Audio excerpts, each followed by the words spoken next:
Tu attires toujours les mêmes hommes, encore et encore. Au début, tout semble parfait, presque magique. Il te donne de l'attention, te fait te sentir spécial, unique. Et tu te dis cette fois, c'est différent. Tu y crois vraiment. Tu t'investis, tu t'attaches, tu t'ouvres. Puis, sans prévenir, quelque chose change. Il devient distant, moins présent, moins clair. Tu commences à douter, à te remettre en question. Tu te demandes ce que tu as fait de mal. Tu essaies de comprendre, tu t'accroches, tu fais encore plus d'efforts. Et pourtant, l'histoire se répète. Encore une fois. Encore une déception. Encore cette sensation d'avoir donné ton cœur à la mauvaise personne. Et au fond de toi, une question revient sans cesse. Pourquoi moi? Pourquoi je tombe toujours sur le même type d'homme? Pourquoi ça ne marche jamais comme je veux? Si tu ressens ça, écoute bien, parce que la vérité que je vais te dire aujourd'hui pourrait tout changer. Ce n'est pas un hasard. Ce n'est pas de la malchance. Et surtout, ce n'est pas parce que tu n'es pas assez. Il y a une raison à tout ça. Un schéma invisible qui dirige tes choix sans que tu t'en rendes compte. Et tant que tu ne le comprends pas, tu continueras à revivre la même histoire, avec un visage différent. Mais aujourd'hui, on va briser ça. Aujourd'hui, tu vas enfin comprendre. Partie 1. Ce n'est pas de la malchance. Tu penses que c'est de la malchance, que tu tombes juste sur les mauvaises personnes. Mais en réalité, ce que tu vis n'a rien d'un hasard. Ce n'est pas une série de coïncidences, c'est un schéma qui se répète. Inconsciemment, tu es attiré par des hommes qui te rappellent quelque chose que tu connais déjà. Pas forcément quelque chose de sain, mais quelque chose de familier. Ton cerveau ne cherche pas ce qui est bon pour toi, il cherche ce qu'il reconnaît.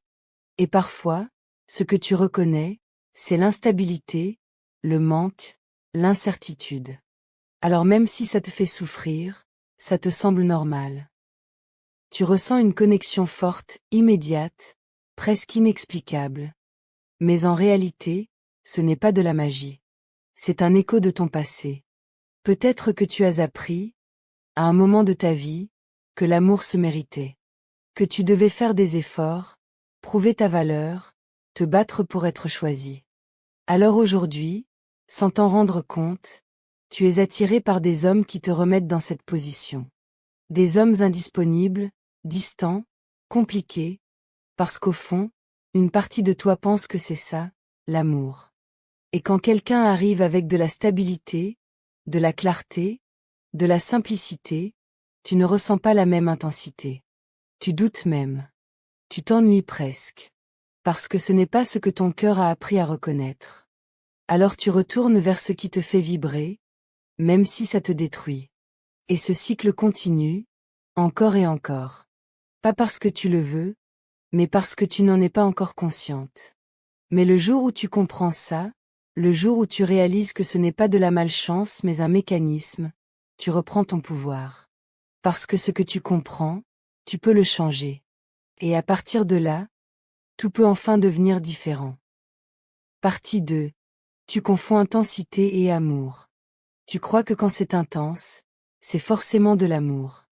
Quand ton cœur s'emballe, quand tu penses à lui tout le temps, quand ces messages peuvent illuminer ta journée ou la détruire en une seconde, tu te dis que c'est réel, que c'est fort, que ça compte.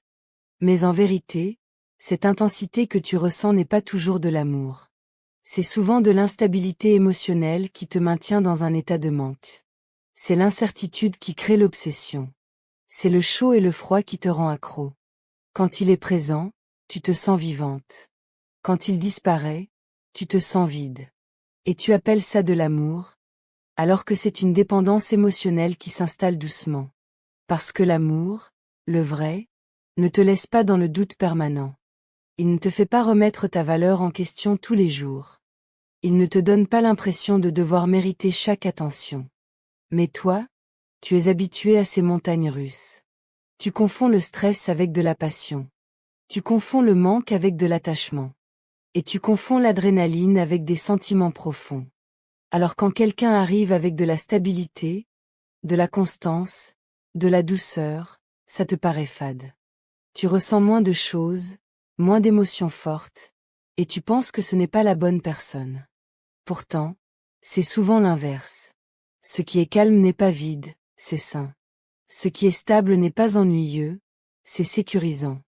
Mais tant que tu associes l'amour à l'intensité, tu continueras à être attiré par des relations qui te font vibrer fort, mais souffrir encore plus fort. Et le vrai déclic, c'est de comprendre que l'amour ne devrait pas être une guerre intérieure. L'amour ne devrait pas te faire perdre la paix. L'amour, le vrai, ne te consume pas, il te construit. Partie 3. Tu acceptes moins que ce que tu mérites. Tu dis que tu veux être aimé correctement, mais dans les faits, tu acceptes bien moins que ce que tu mérites vraiment. Tu tolères des comportements qui te blessent, des silences qui te font douter, des absences qui te vident. Tu te convaincs que ce n'est pas si grave, que personne n'est parfait, que ça va s'arranger. Alors tu restes, tu espères, tu patientes. Tu fais des efforts, encore et encore, en pensant qu'un jour il finira par te donner ce que tu attends. Mais pendant ce temps-là, tu t'oublies.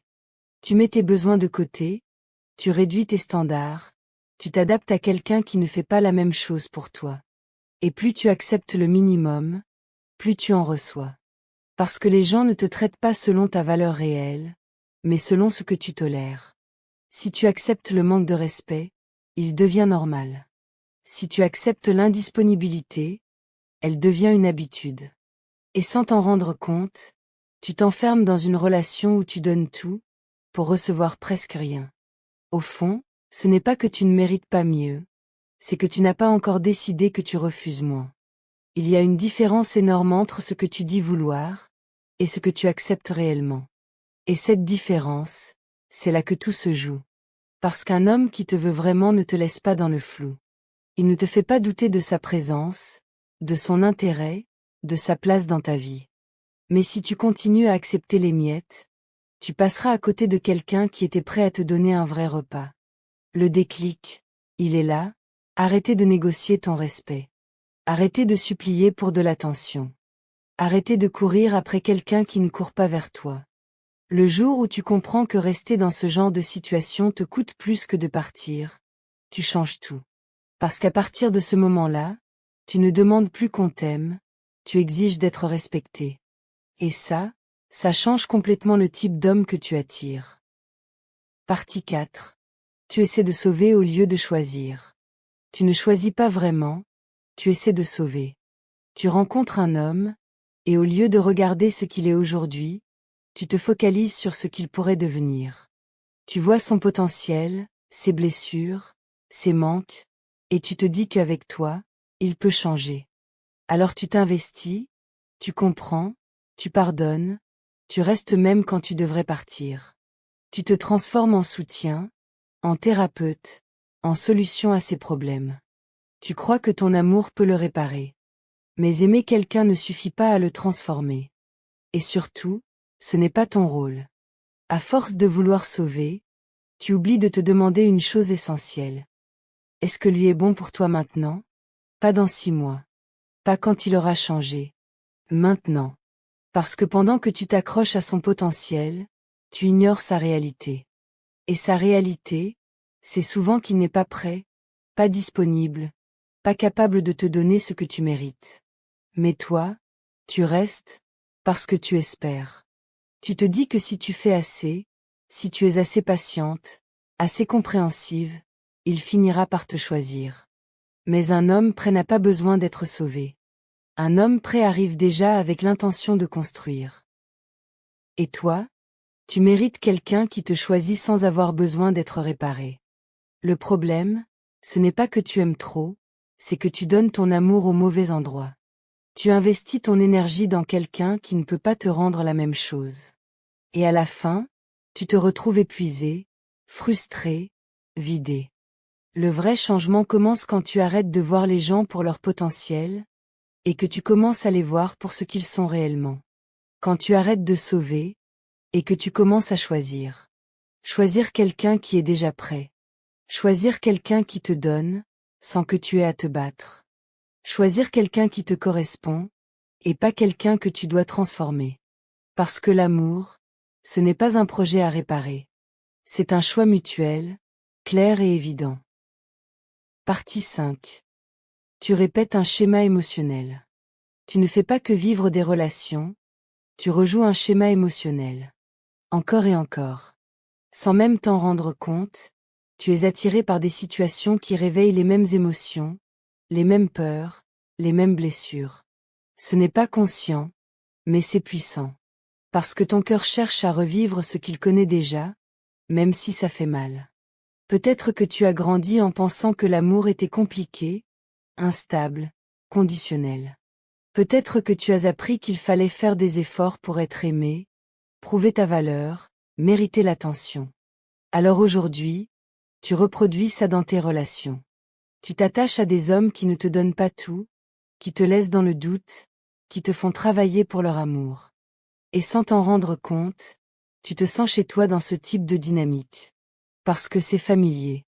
Parce que c'est ce que ton cœur a enregistré comme étant normal. Même si une partie de toi souffre, une autre partie reconnaît ce schéma, et s'y accroche. C'est pour ça que tu peux rencontrer quelqu'un de bien, de stable, de présent, et ne rien ressentir de spécial. Pas de stress, pas de manque, pas de chaos. Et du coup, tu penses que ce n'est pas la bonne personne. Alors que justement, c'est peut-être la première relation saine que tu rencontres. Mais ton système émotionnel n'y est pas habitué. Il cherche l'intensité, le défi, l'incertitude. Et tant que tu ne prends pas conscience de ce schéma, tu continueras à le répéter. Pas parce que tu le veux, mais parce que tu ne sais pas encore faire autrement. La clé, ce n'est pas juste de rencontrer quelqu'un de différent, c'est de devenir quelqu'un qui choisit différemment. De reconnaître ce qui te fait du mal, même si ça t'attire. De ralentir, d'observer, de ne plus te jeter dans les mêmes dynamiques. Et surtout, d'apprendre à te reconnecter à toi, à tes besoins, à ta valeur. Parce que le jour où tu changes ton schéma intérieur, tes relations changent automatiquement. Ce n'est plus une boucle que tu subis, c'est une direction que tu choisis. Partie 6. Comment casser ce cycle?